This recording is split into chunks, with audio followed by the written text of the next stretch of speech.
você a sua liberdade. Era Deus entregando uma vida digna a você novamente. É esse o cuidado que Deus tinha com o seu povo.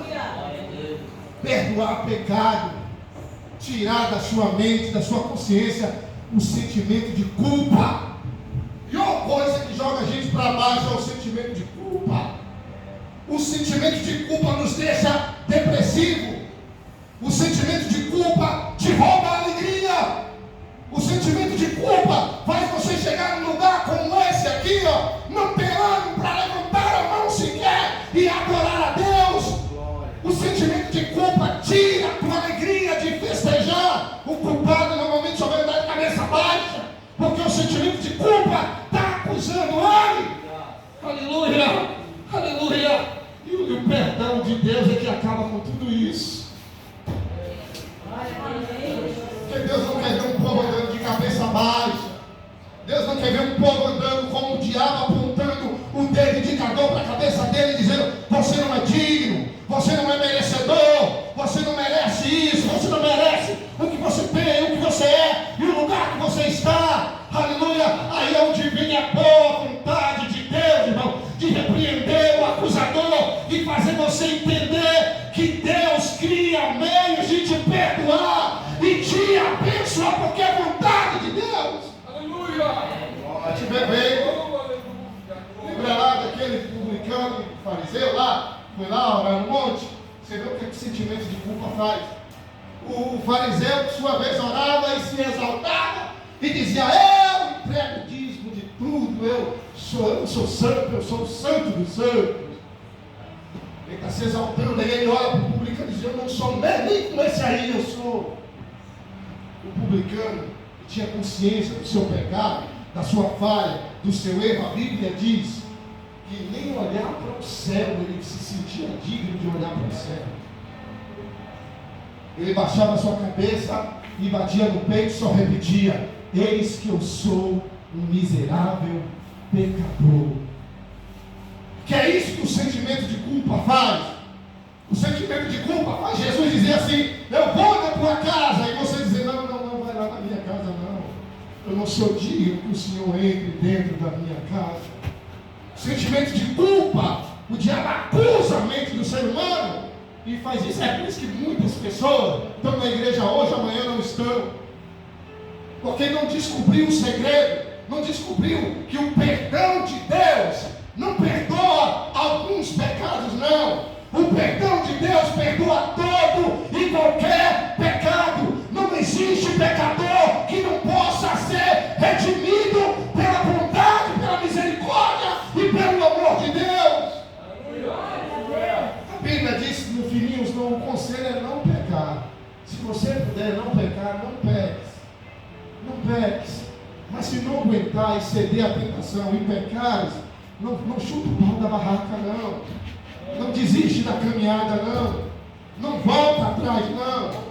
Não fica aí achando que não tem jeito para você, não. Pensa por quê? Porque sabe de uma coisa: se pequeis, saiba que lá no céu, à direita de Deus, o advogado fiel está lá, intercedendo por você e por sua família. Aleluia! Aleluia! Deus que na igreja já viu a sensação do perdão? O efeito do perdão, a sensação do perdão. Já viu quando você estava com intriga com alguém lá, aconteceu algo, uma briga, se ofenderam, se maltrataram, e tem consciência de que tem que consertar, mas o inimigo atua e aquela resistência, isso corrói a ambos, até no dia que Deus quebra o jugo, e essas duas pessoas vão lá e dizem: perdoa. Eu briguei, eu fiz o que não devia, eu estava assim, nervoso, falei o que não devia, mas perdoa. Aí o outro lá já está até chorando, que ele queria aquilo também. Entendeu? Aí eles se abraçam. Oh, coisa gostosa. Depois desse encontro, já viu como cada um vai para a sua casa? Como se um peso saísse de cima das costas, como se a consciência fosse aliviada. É isso que Deus quer tratar no seu povo. Tirar muitas das vezes dentro de nós o sentimento de culpa, fazer a gente entender o poder poder que tem o perdão de Deus, o efeito do sacrifício dele, feito lá na cruz do Calvário, para te dar o direito de você estar aqui. Eu costumo dizer isso, tudo é a bondade, a misericórdia e o amor de Deus. E a gente, às vezes, para estar em um culto e conseguir se alegrar, dependemos, às vezes, de tantos fatores. Buscamos tantas coisas para uma força extra, para a gente querer adorar a Deus, ser contagiado pela alegria que está aqui neste lugar. Porque se Jesus está, eu creio que aqui é um manancial de alegria. E porque alguns conseguem se alegrar e outros não. Você só pensa no que é negativo. Você só está aí preocupado com a porta que fechou, com a situação que não deu certo, o desemprego, a dívida, o problema. A gente só se concentra nisso. E quando a gente se concentra nisso, a gente não consegue ver que Deus a todo momento está nos sustentando. A providência deles, a glória dele está sendo manifesta a todo momento. Eu costumo dizer, meu irmão, talvez você não tenha a sua casa própria ainda, mas eu acredito que você tem um lar para quando você sair daqui, você ir para lá. Sim ou não? Talvez não tenha lá na tua despensa ou na tua geladeira a picanha prometida, talvez não tenha lá. Mas deve ter lá um ovinho da granja lá, para chegar lá, fritar, botar no pão e comer com tomate. Sim ou não? Talvez você não tenha lá no seu guarda-roupa a grife que você queria, mas você tem alguma coisa lá para vestir, para proteger seu corpo, para proteger os seus pés. Entendeu? Você tem talvez a sua família não é a família perfeita, mas é a família que Deus te deu. É aquele grupo que quando chegar ao final do dia, depois de um dia atribulado, depois de um dia árduo, é com quem você vai se encontrar, abraçar sua esposa, encontrar com seus filhos. A gente não merecia nada disto, mas Deus, por sua bondade, nos concedeu essas maravilhas, que já é mais motivo do que de sobra para você se alegrar em Deus e saber que você não é um miserável. Entender que Deus cuida de você nos mínimos detalhes. Ai, irmão, mas tu fala isso, que tu não sabe a minha situação. Oh, abençoado. Só é você que tem problema? A crise só atinge você? Você acha que as coisas más só acontecem na vida do vizinho? Ou só acontecem na sua vida? Eu costumo dizer assim, às vezes pregando lá na igreja, na minha congregação, tem uma irmã que diz isso a mim, tem cada coisa, porque às vezes eu falo assim, irmão, saber que você está na prova, saber que você está na prova, me serve de consolo. Deus, saber que tu estás na prova, me serve de consolo. E sabe por quê? Porque então eu vou entender que não sou apenas eu que tenho problema. Eu vou entender que quem está à minha direita tem problema, está passando às vezes por situação pior do que a minha, mas está de pé diante de Deus, se alegrando diante de Deus. Não precisa que ninguém está se esgoelando e dizendo, irmão, adora a Deus, glorifica a Deus. Não, é uma questão de consciência, gratidão, entender que grandes coisas Deus tem feito por você e pela sua família, e é motivo para você se alegrar.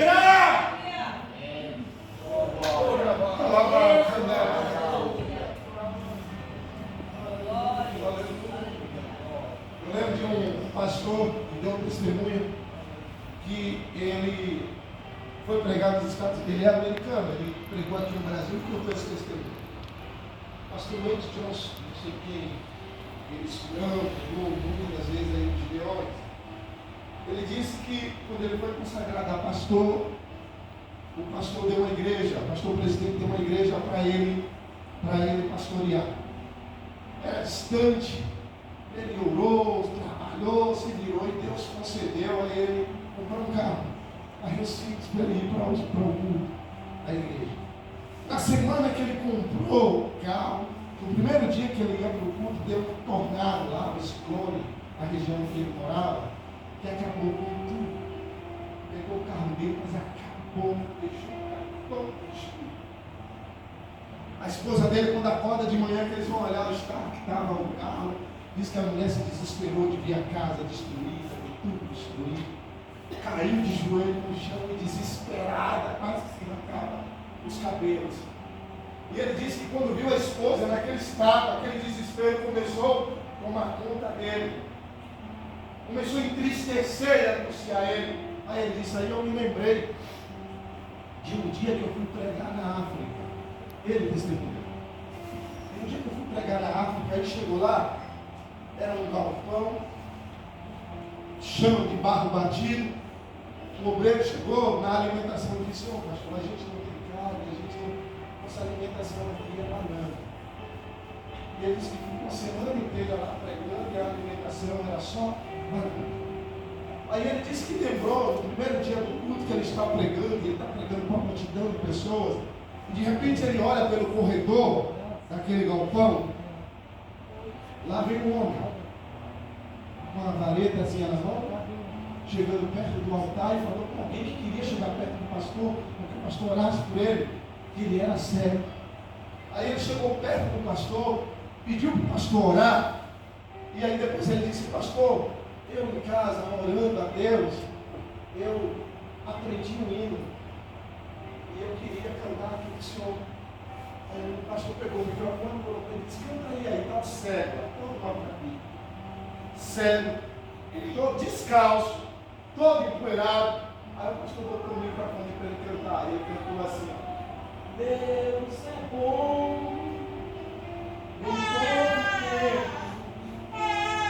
Deus é bom em todo. E diz que todo mundo começou a cantar aquela música. Ele parou de pregar. De repente ele olha lá, vê uma mulher pelo meio do corredor, mais fina do que o carro que passou. E chegou perto dele e disse assim, pastor, eu sou portadora do vírus HIV. Os médicos me deram 2 meses de vida apenas. Mas eu queria dizer uma coisa para o senhor. Deus é bom em todo tempo, pastor. Deus é bom.